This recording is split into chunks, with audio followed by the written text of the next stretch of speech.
Okay, this is the final leg of our journey. We are on a train from Paris to Avignon. The train journey takes about 2.5 hours.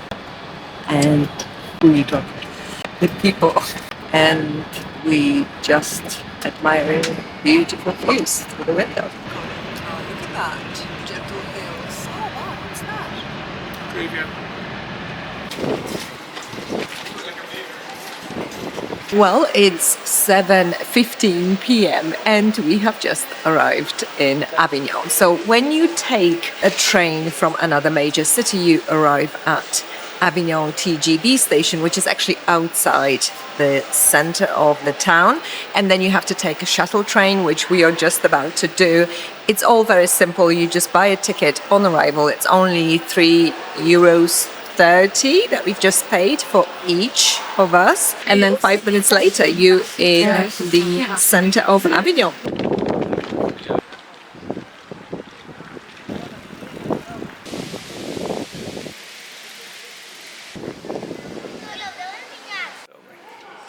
We have just arrived at our hotel.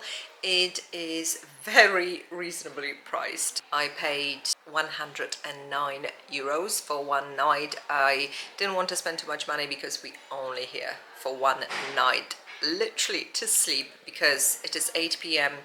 and we'll be checking out early tomorrow because we've got a walking tour booked for 10 a.m. This is the way I love to do it when I arrive in the new city. Join a walking tour, get all my bearings and all the interesting facts about the place, and then just wander around. And this is what we're going to do tomorrow. We're just going to wander around the center until the evening, and then we'll take a taxi to our hotel in Bonnieux, which is in the countryside. But for today, we in Avignon. It's 8 p.m. and I will show you the room in just a second, because I think for €109, this is an extremely good value. Only 10 minutes walk from train station, close to everything, because wherever you are in Avignon, you are close to everything. The only downside, well, depends how you look at it. You could look at it as if a good workout, but the only downside for some of you may be that this is on the 3rd floor with a very narrow staircase and there is no lift. So my husband got a very good workout carrying our one and only suitcase up to the 3rd floor. So let me just show you quickly before we make a complete mess of this place. This is the sort of sitting area which you get as soon as you walk in, with this massive piece of art covering pretty much the whole wall. And then as you walk around, you've got your bed, which is bigger than a double. It may be queen size. And then you also have this massive TV, and over there, that's the door to the bathroom. So lots of space, not one but two windows. And the best thing, which I absolutely love, is the sound of hustle and bustle on the street. I can see some cafes and restaurants to the left, so that's where we will likely be heading shortly.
So this is day 3 of our little travel, and we are about 1 hour away from Avignon in a little village called Bonnieux in a really lovely hotel. This is the second time when my husband and I treated ourselves to a nice hotel. Last year we went to Italy for a few nights to a beautiful little spot in Puglia, but this year we are in Provence and so far we're loving it. This hotel is insane. It has 3 pools. This is one of the pools. Extremely quiet and so many different seating areas for you to sit and relax and read a book and just admire the surroundings. Today we're just going to spend the day by the pool, I think, doing not much.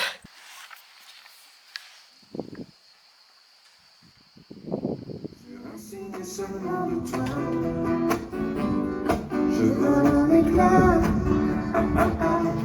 Avant toi j'ignorais tout ça.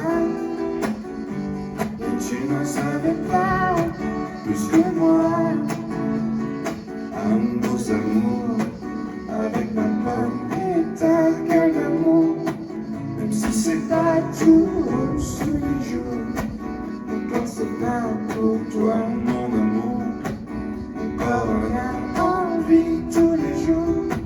Moi qui ne crois plus qu'elle en amour. Sur un signe seulement de toi. Je vole en éclats. Avant toi j'ignorais tout ça. Et tu n'en savais pas plus que moi. Toi mon amour, toi qui as le cœur lourd, mon amour. Est-ce que tu m'aimes toujours, toujours? Sur un signe seulement de toi. Je vole en éclats. Avant toi j'ignorais tout ça. Et tu n'en savais pas plus que moi. Toi mon amour, toi qui as le cœur lourd, mon amour. Est-ce que tu m'aimes toujours, toujours?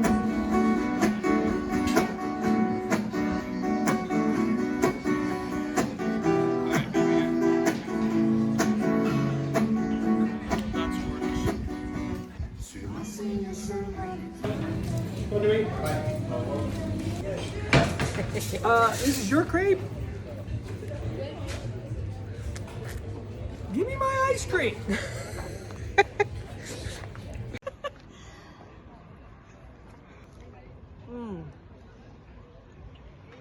Yeah.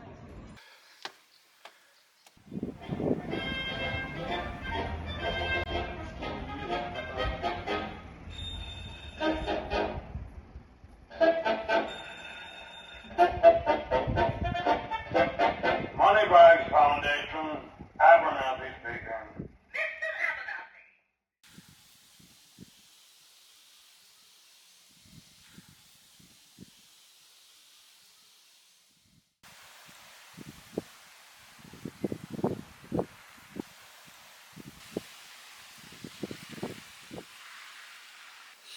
If you hate lavender, don't come to Provence because it is everywhere. I mean, everywhere you go, you see lavender. You see it in bathrooms, you see it in hotel rooms, in restaurants, in the fields, of course, as well. And there's loads of lavender in this hotel where we're staying as well. So as I have a few minutes while I'm getting ready to go out to dinner, my husband is out having his massage, I thought I would talk to you about the books that I have been reading on this mini holiday. Between my husband and I, we managed to bring 5 books, which seems like a lot because because we're only here for 4 days, but I am reading 2 out of those 5 concurrently, and my husband has already finished one. He's on to the second one, so after that we only have one left. So actually we're not doing too badly. For the very first time ever,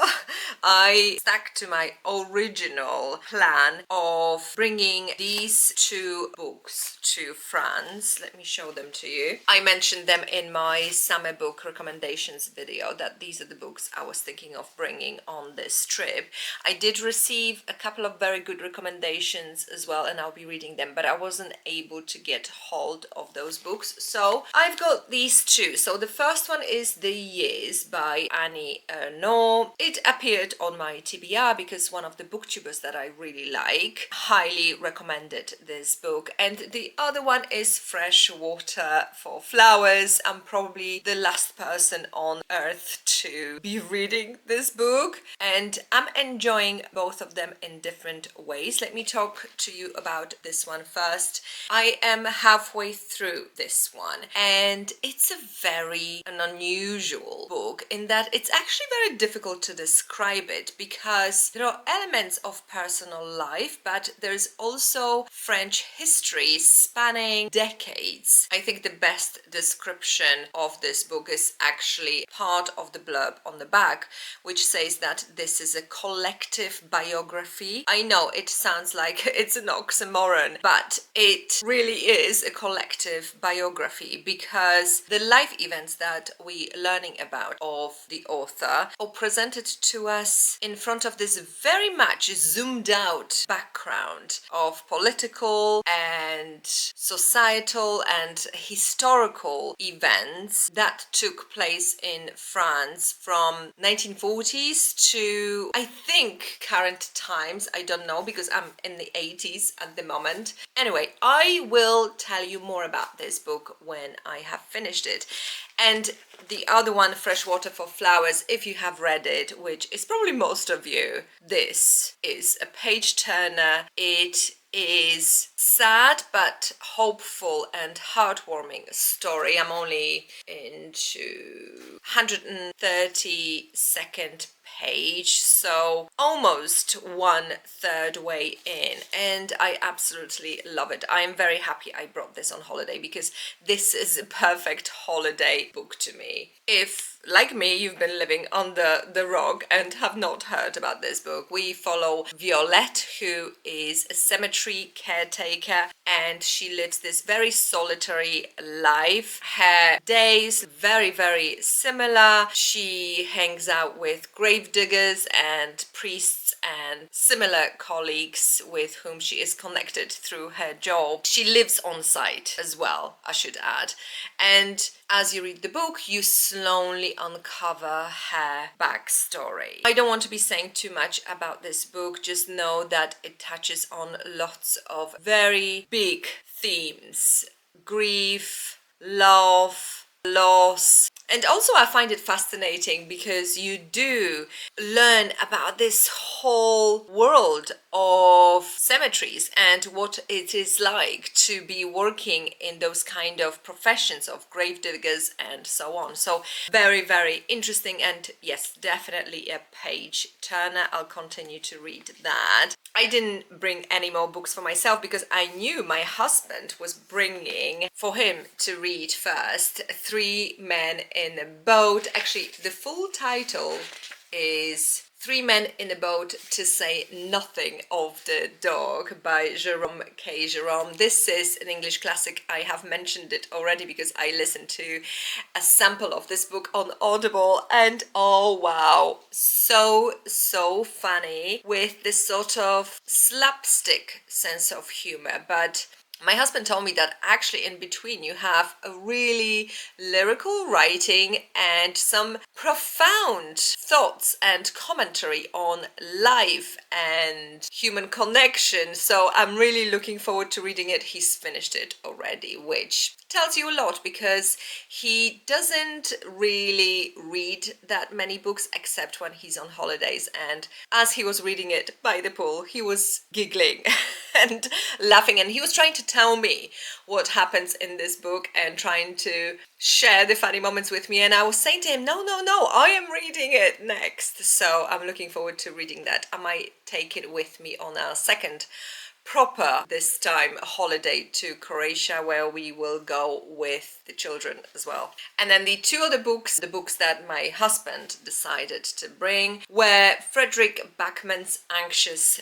People. I recommended this to him because we both absolutely loved The Man Called Uvo. The movie, not the book. We haven't read the book yet, but I have heard so many good things about Frederick Backman, and again, he's making a good dent in it because he's on page 200. And then as a backup of a backup, we also brought Daisy Jones and the Six by Taylor Jenkins Reid. Again, I think this is probably a safe holiday read. Last year on holiday I read Carrie Soto Is Back, which I preferred to Seven Husbands of Evelyn Hugo for some reason. I don't know why. That book was just so interesting to read, despite focusing on a topic I knew absolutely nothing about, and topic that I thought I wouldn't be interested in because I don't play tennis, but it was very well done. I think because of actually very intelligently put commentary on ambition, and particularly on women's ambition. So these are the books, but as I am getting ready, I thought I would also show you a few of my favorite things that I usually take with me when I go away. First of them being a handheld fan. Don't laugh at me, I know it looks ridiculous in the age where you can buy an electric fan. I first of all love it because it's 100% reliable and never runs out of battery, and also I don't want another electric device in my life. On top of it, I think it just looks very pretty. I have been using it especially during the travel, so on trains, in taxis. I highly recommend it. Small but a joyful little thing. And in terms of skincare and beauty, my top summer product is this little baby. This is tinting moisturizer by Bare Minerals. It's called Complexion Rescue Tinted Hydrating Gel Cream, but actually this has more of a mousse texture, and this is perfect for holidays because you just can't go wrong with it. And also when you're on holidays, when you get ready in the morning just to go to breakfast in your hotel, for example, you don't want anything heavy on your skin, you don't want a full-on foundation. This is so easy to use, you just can't mess it up. My shade is Bamboo 5.5. I swear this is probably my 5th bottle. I do use it in the winter time as well, but mostly in the summer. It does have an SPF 30, but I put on a separate SPF anyway, so that's one of my favorites. And also I don't have the original container, but I decanted it into my little travel pot. This is a cocoa butter by Vaseline. I have gone through hundreds of these. I will include a picture on the screen for you. I'm not talking about the one with a pump or in a big bottle. I'm talking about the one that is in a round container, because that consistency is much thicker than of the other products that they do. And actually in the UK you can only get it in one shop. I'm talking about Superdrug. If you are based in the UK, you know. I don't know why, but that's the only shop where you can get it. It costs £2.99 and it is the best thing, especially if you're in the sun all day. Your skin is so dry and needs a little bit of care and extra moisture. It's just the best thing. I do use it all year round, especially before I go to bed. I keep it in my bedside table and I put it on my feet and on my hands instead of hand cream, for example, or foot cream. I just use that. It is absolutely the best. Smells good too. We've almost finished it on this trip, so we literally have just a little bit left, but tomorrow's our last day. so we'll be okay. And then one final thing is a lip balm by NARS. I only bring 2 lip products on holidays. One of these, always, always, always, because this is just so easy to use. It feels so comfortable. Let me put this on because I haven't got anything on my lips yet. It just gives you that little bit of shine and a little bit of pinkiness. For some reason, my skin tone does not do well with any lipsticks that have any type of brown or orange to them. And there are so many of them out there. I feel like majority of lip products these days are just geared towards these brownish nudes, which look terrible on me. I need something with a little bit of that pink or raspberry undertone, and this is very much pink, but it is a very delicate pink and you just slap it on even without a mirror. I absolutely love it. And then I'll just bring another lipstick that is maybe a little bit darker, something for the evening. But to be honest, 90% of the time I just wear this one. So these are a few of my favorite things. Tomorrow is our last day here in Provence, and I probably will not be filming because I want to make sure that my husband and I spend the time together soaking in the relaxation and the sun and each other's company as much as we can. Thank you so much for watching. If you haven't subscribed yet, please do consider subscribing, and I'll see you in my next one.